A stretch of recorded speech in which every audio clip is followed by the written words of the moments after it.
Hello, my name is Anne DeSantis. I'm the director for the St. Raymond Nonnatus Foundation for Freedom, Family, and Faith. I want to tell you what's been going on with us since we've been in existence in 2015. The Mercedarian Friars came together and decided that they wanted to start a foundation to make outreach to families in crisis. And that's exactly what they did when the St. Raymond Nonnatus Foundation came into existence as a nonprofit 501c3 headquartered in Philadelphia. Since that time, I became the director in the beginning of 2018, and we basically have four facets to what we do. We offer prayer, priestly consultations, podcasts and videos, and also programs and events. Now, if you've never been to our website, just to invite you to go to nonnatus.org and check out all the great things that we've been doing. Because since that time, since we've been in existence, we've now helped hundreds of families who are going through really challenging times. And as you all know, we went through a really challenging time in 2020. So I'd just like to invite you to go and check out the great things that we're doing. And there's more to come. If you or your church community would like us to come and do some type of an event where we can talk about what we offer in terms of that pastoral accompaniment and making outreach to families in crisis, please do reach out to us. And I'm just so grateful to be able to serve people like you and your families. So again, learn about us at nonnatus.org. Thank you.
Fiat Ministry Network and Patchwork Heart Ministry present Journeys in Faith.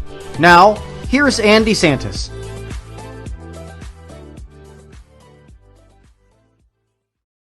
Hello and welcome to Journeys in Faith here on Fiat Ministry Network. This is Anne DeSantis here on this holiest of days, Good Friday. It's wonderful to be here with you on this evening. And I'm really honored because I am with the president of the St. Raymond Nonnatus Foundation for Freedom, Family, and Faith, Mickey Kelly. Mickey, thank you for joining us on this Good Friday on Journeys. Thank you for having me, Anne. Yes, this is an exciting evening. This is kind of a recap. We've been doing our Mercedarian Friar series over the last several weeks during Lent. Every week we've been featuring one of the Mercedarian Friars, which are the founders of the foundation that you and I both represent at nonnatus.org, where we help families in crisis. So grateful to have you here on this show. And I thought, because the name of our show is Journeys in Faith, I thought that for some of our viewers who don't know your faith journey, I'd love for you to share how you became closer to Christ and that your Catholic faith is the most important thing in your life. So please do share with us. Well, and I have to be honest, I would say it's a long road for me, for my faith journey. Of course, as you mentioned in the introduction, that I work with you with the St. Raymond Nonnatus Foundation. I really have to say that I came to awakening when I got involved with the young adult scene. And it was through like the example of many young adults that I really wanted to take my faith a little serious. And even though I was in college, even though I was at junior college, there was the culture, it was like very hostile, even though there were some Christians there, but I wanted to make sure I don't compromise my Catholic upbringing, just to become Paul Martin Luther on my fellow Catholics or anything. So I think what really helped me nourish is that there were times that like I've met some examples of great people. It was through Catholic Underground. It was through young adult events that I really was able to find a way to lay the groundwork to get involved in my faith on a serious level. And I did.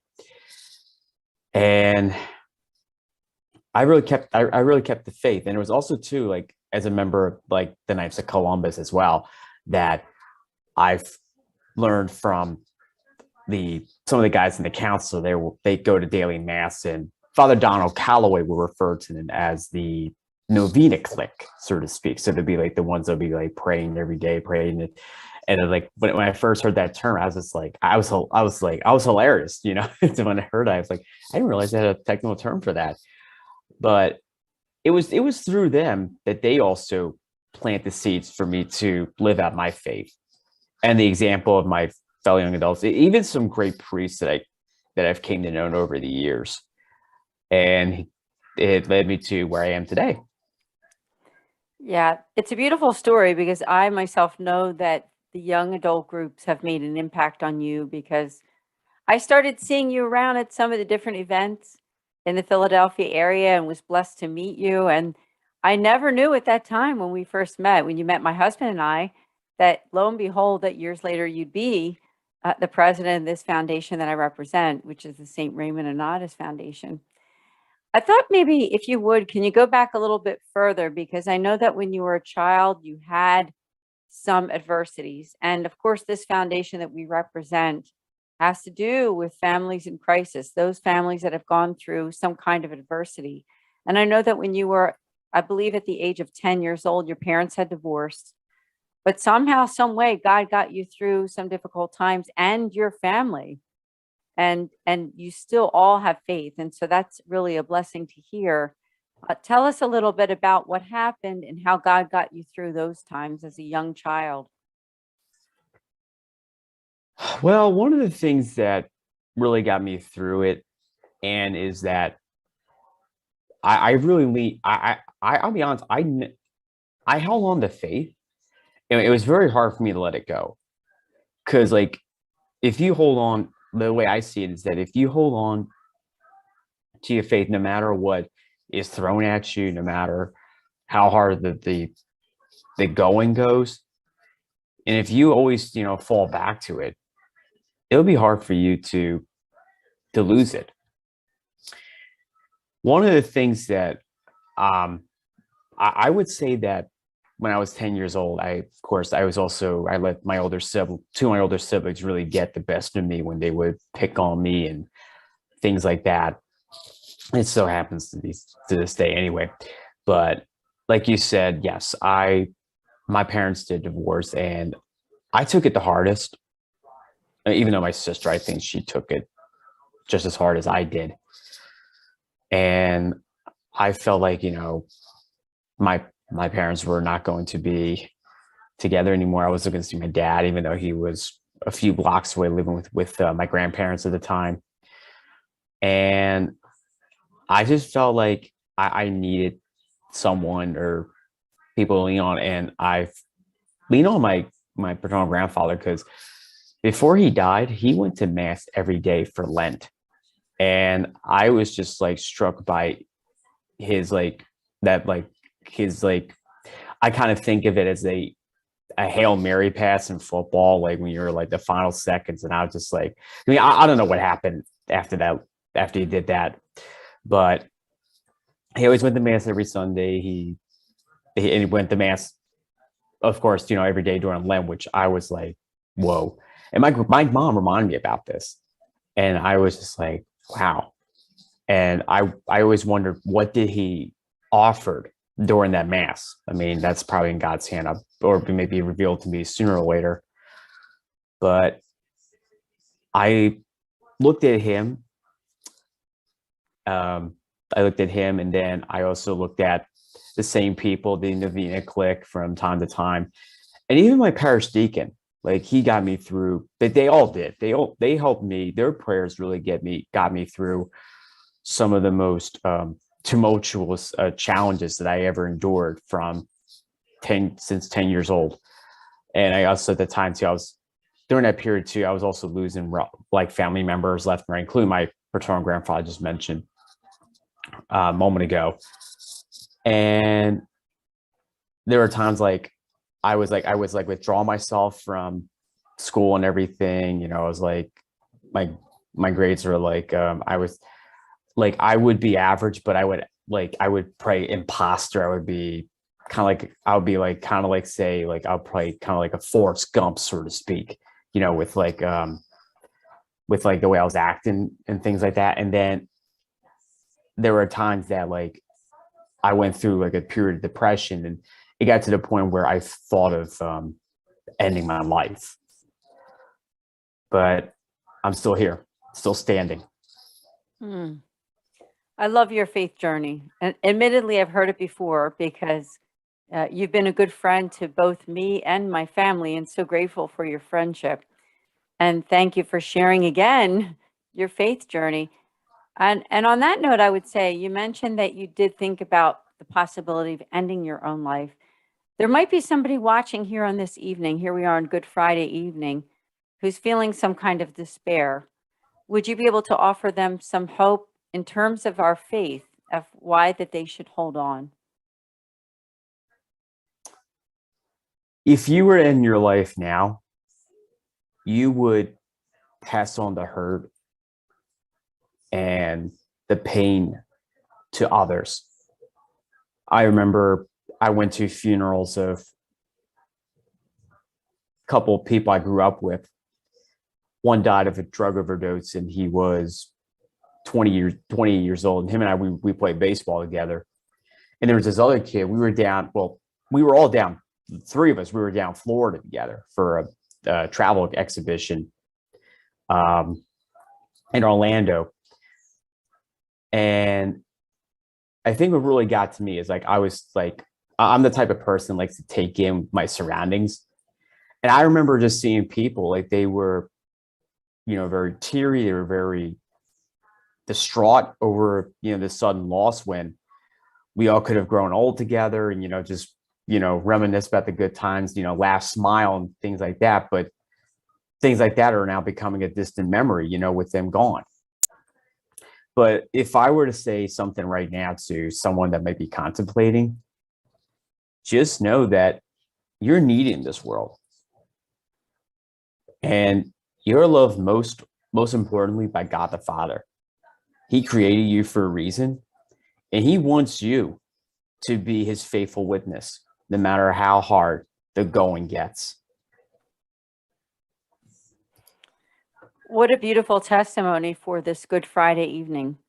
And I want to expand on that because when we come back from our commercial break, I want to talk to all of you about the meaning of this beautiful evening, the meaning of this beautiful day, and the Triduum that we're in right now, which was Holy Thursday, Good Friday, Holy Saturday, and of course, the most important of days, Easter Sunday. And so we'll be right back. Stay tuned here on Journeys in Faith. We'll be here in just a few minutes.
Welcome back to Journeys in Faith. Thanks for joining us on this Friday evening, this Good Friday evening on Fiat Ministry Network for Journeys in Faith. And with me is Mickey Kelly, the president of the St. Raymond Nonnatus Foundation, and also a good friend of mine and my family's, admittedly.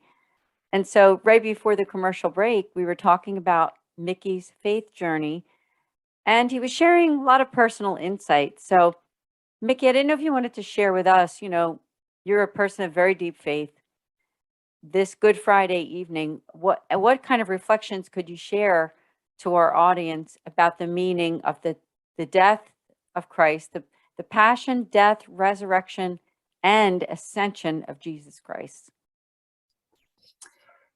And I really have to say that people, I mean, I think there's, well, of course, you and I are guilty of this because we love Christmas more than we love Easter.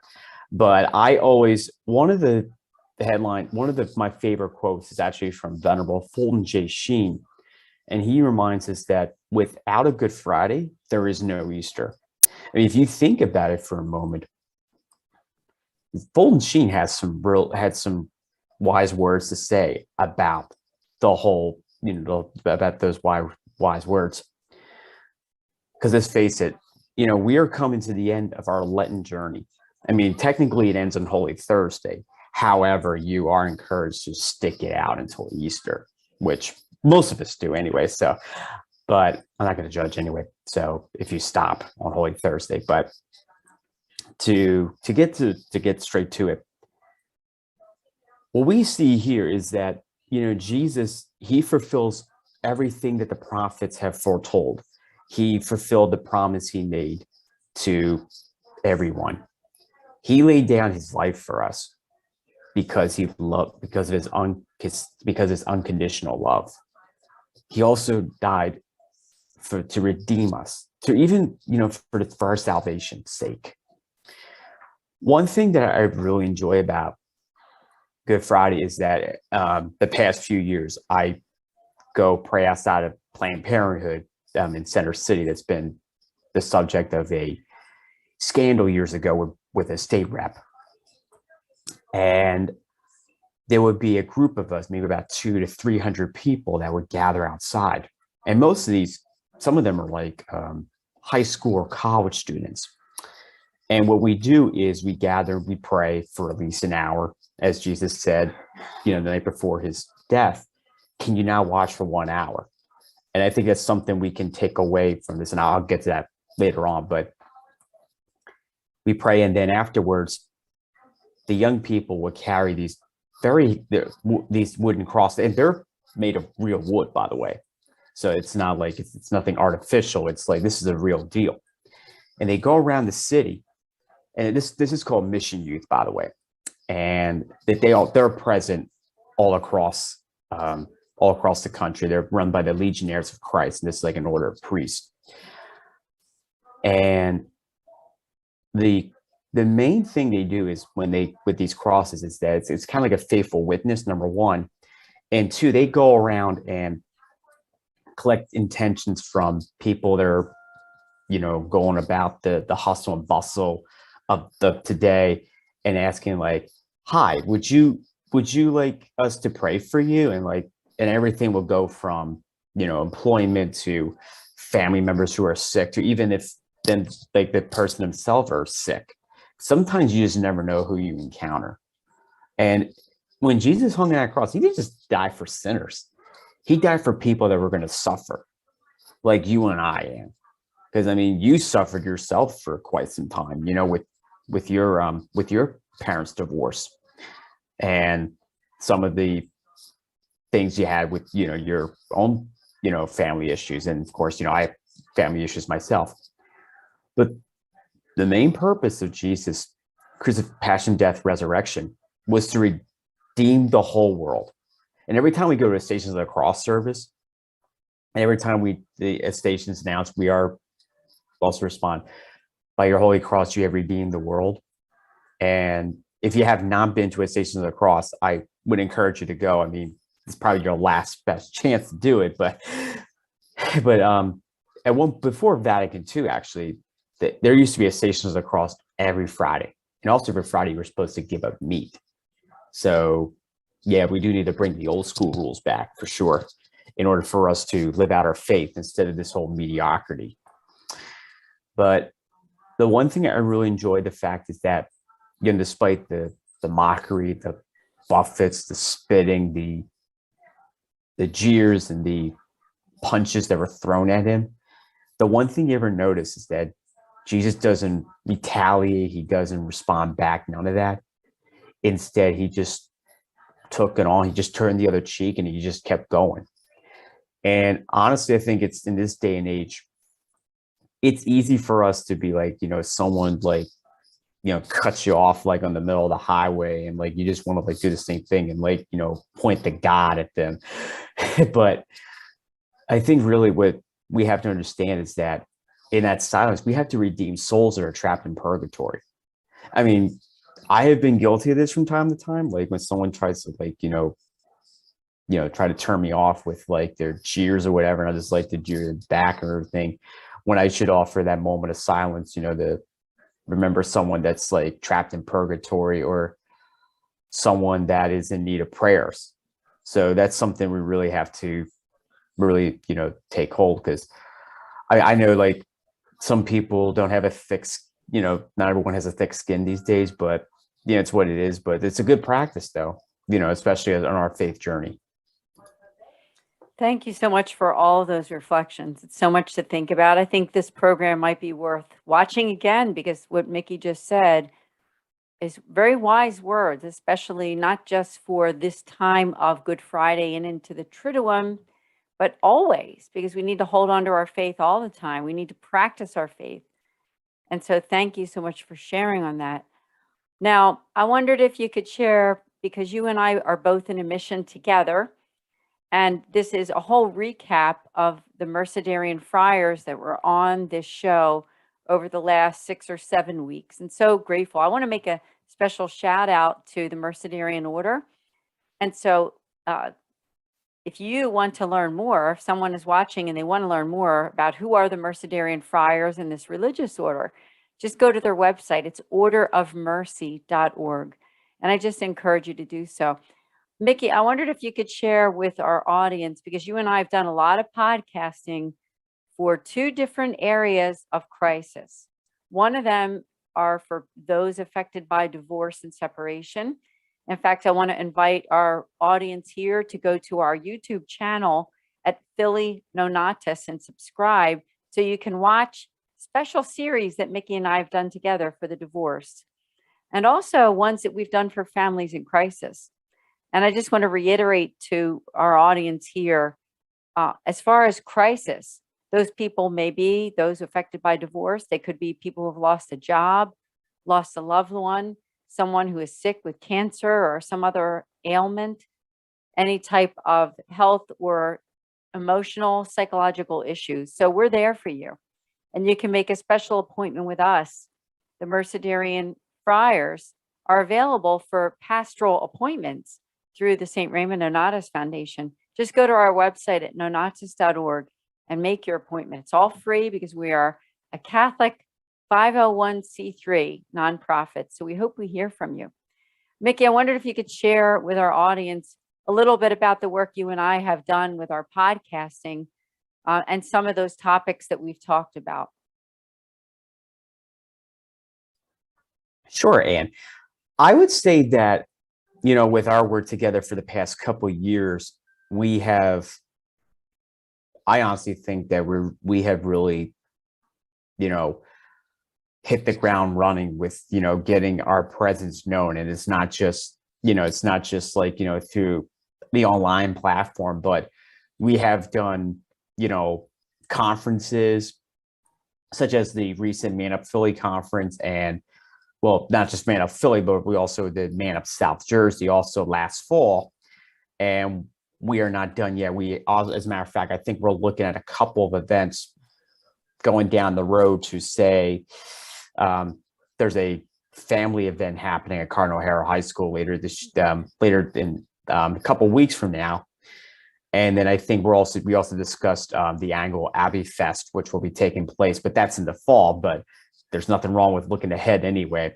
And then maybe in between we could squeeze in like a maybe say like some kind of fundraising campaign for the foundation, maybe to coincide with the feast day of St. Raymond Nonnatus. But that information will be available once everything is all set in stone. But like I just want to reiterate what Anne said, and we just want to encourage everyone who's listening to this, please, keep us in mind, just to paraphrase Mother Angelica, keep us in mind when in between your utilities and your utilities and all the other expenses. So we could really appreciate all that. And most of us should probably get our tax refund by now. So maybe you want to make good use of some of it.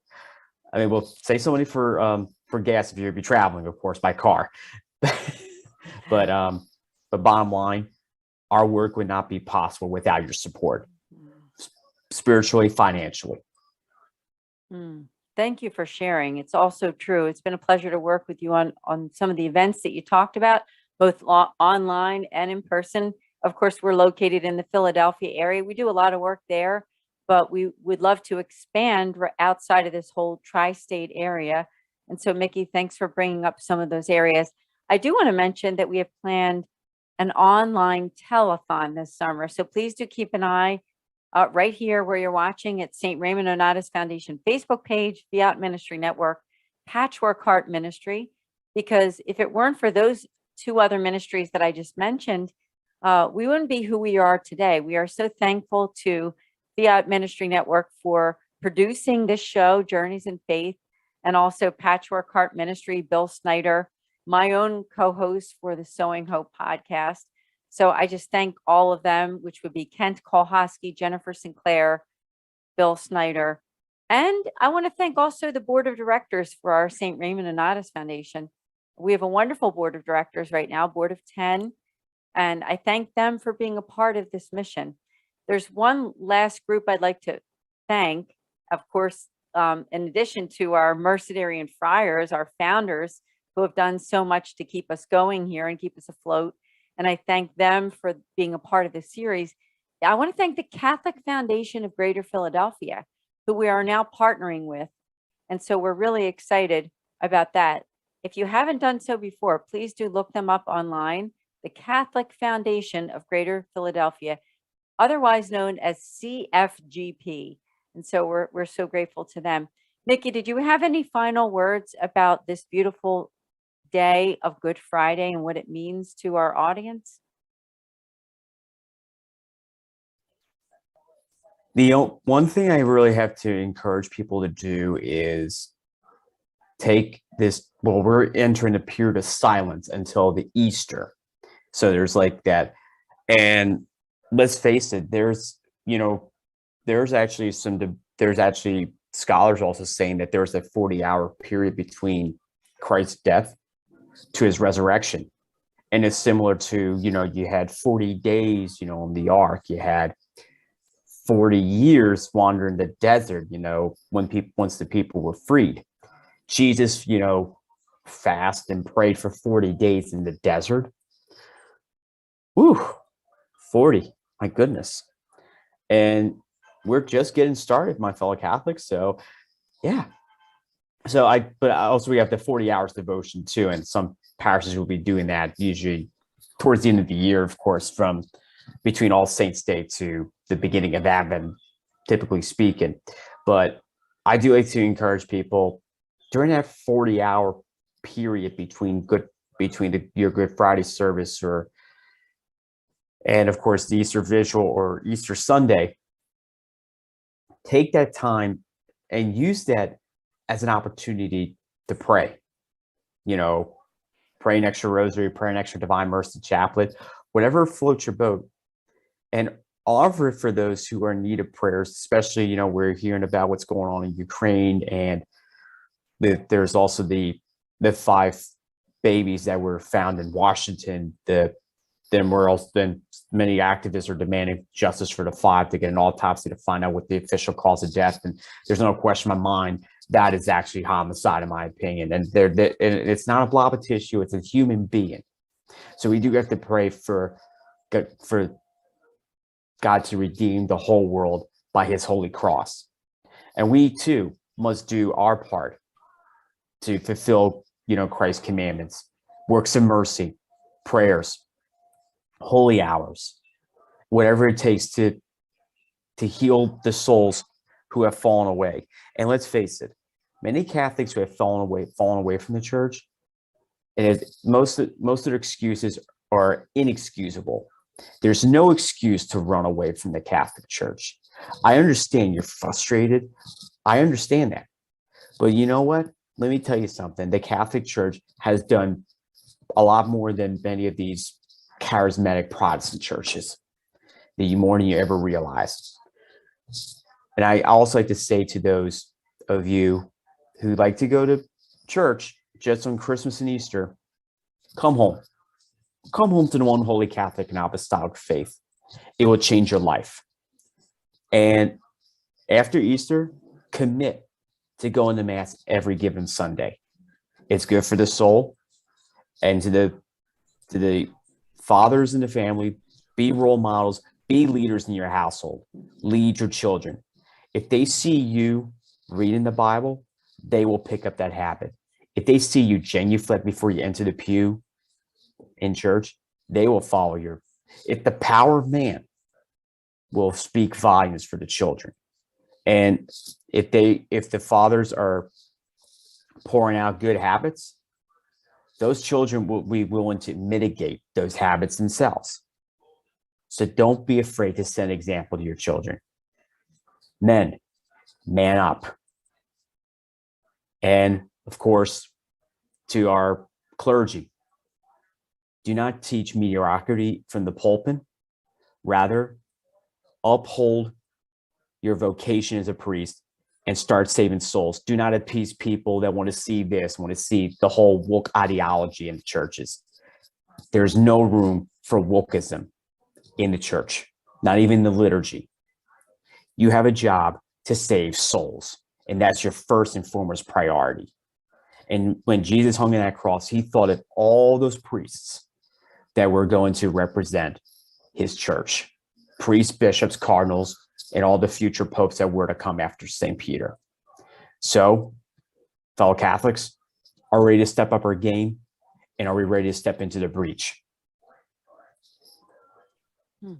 Thank you for your words of wisdom. Thank you for being the president of the St. Raymond Nonnatus Foundation. And I wish you, Mickey, and your family a blessed Easter. And to everyone watching this show right now, thank you for joining us on this Good Friday. I think that Mickey's advice for all of you on this Triduum is very important. Take the time to pray. And I wish all of you the most wonderful Easter celebration of the resurrection of Jesus Christ. Mickey, thank you for being our guest on this evening. And thank you so much for having me. And don't forget, fellow Catholics, we have 50 days of celebration ahead of us starting on Easter. So say Happy Easter 50 days straight. Annoy a few people if you want to. Amen. And we'll see all of you next week here on Journeys in Faith with Anne DeSantis on Fiat Ministry Network. God bless.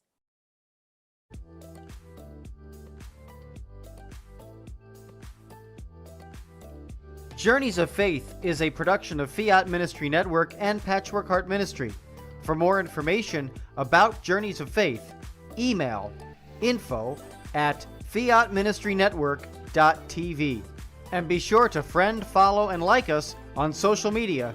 Just search Journeys in Faith with Anne DeSantis.